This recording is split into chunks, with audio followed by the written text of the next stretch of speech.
floor to His Excellency, Mr. Mauro Vieira, Minister for Foreign Affairs of the Federative Republic of Brazil. I thank the Presidency of the Security Council for organizing this meeting. Mr. President, the conflict in Ukraine has added numerous stresses to the multilateral system, which was already subject to multiple complex challenges and increasing dissent. The current context of polarization and distrust does not create favorable conditions for the multilateral instances of international peace and security to operate effectively. The world is facing the highest number of violent conflicts since World War II, and 2 billion people, a quarter of humanity, are living in areas affected by conflicts. Yet, our collective institutions are not adequately responding to these challenges.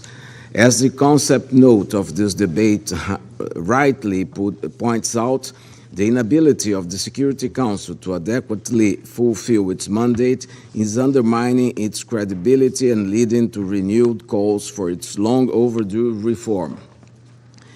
In these troubled times, daunting violations of core values of the principles of the United Nations, Brazil has been encouraging member states to revive the spirit of San Francisco in the search for peace for present and future generations, which is the fundamental mission of this organization. Brazil fully respects and upholds the right of self-defense of all member states under Article 51 of UN Charter.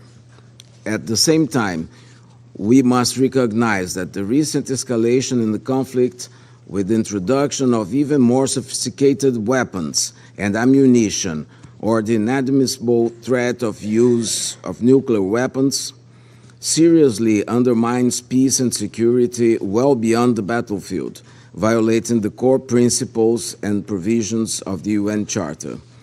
This dynamic has grave consequences, above all for the civilian population, in particular women and children, who are disproportionately affected by wars. The destruction of civilian infrastructure worsens the humanitarian crisis, especially as winter approaches. Moreover, the persistent threat to the integrity of nuclear facilities risks a catastrophe of unimaginable proportions.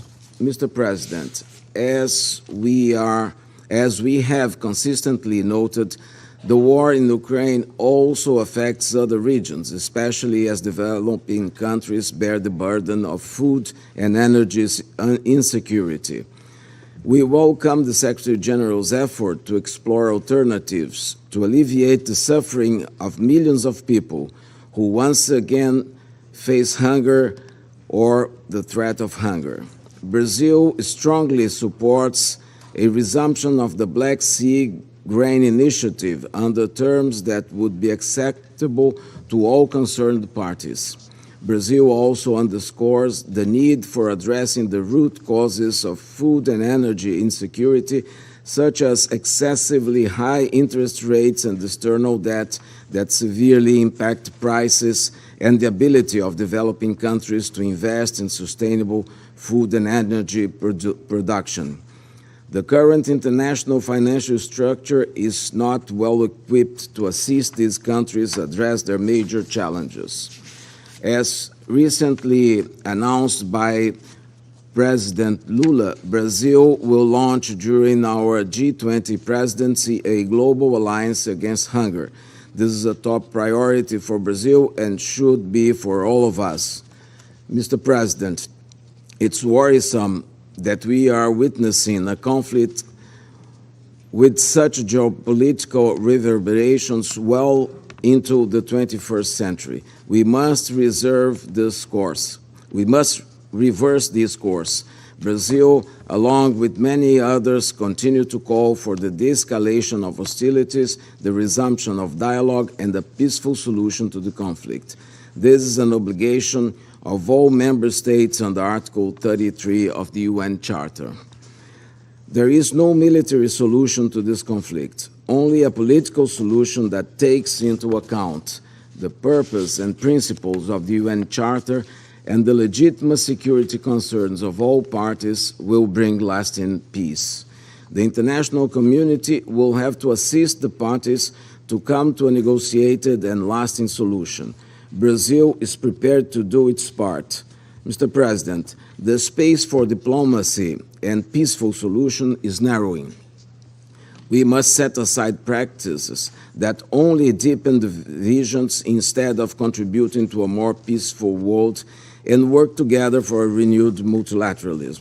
Brazil firmly advocates for mediation and preventive diplomacy as indispensable tools to prevent the escalation of crisis. With this view, Brazil has been engaged in several fora to deal with the Ukrainian crisis. We have sent high representatives to Copenhagen and Jeddah. We have also spoken bilaterally to the concerned parties. We strongly encourage that in these conversations, both parties should be heard and their views carefully taken into consideration. Talking to only one part or the other will not help advancing the cause of durable peace.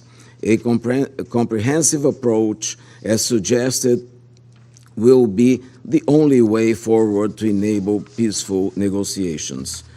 With that in mind, we will organize next month, during our presidency of the Security Council, a high-level open debate on the contributions of regional, sub-regional, and bilateral arrangements to the prevention and peaceful resolution of disputes. I count on your participation in October. Thank you, Mr. President. I thank His Excellency, Mr. Vieira, for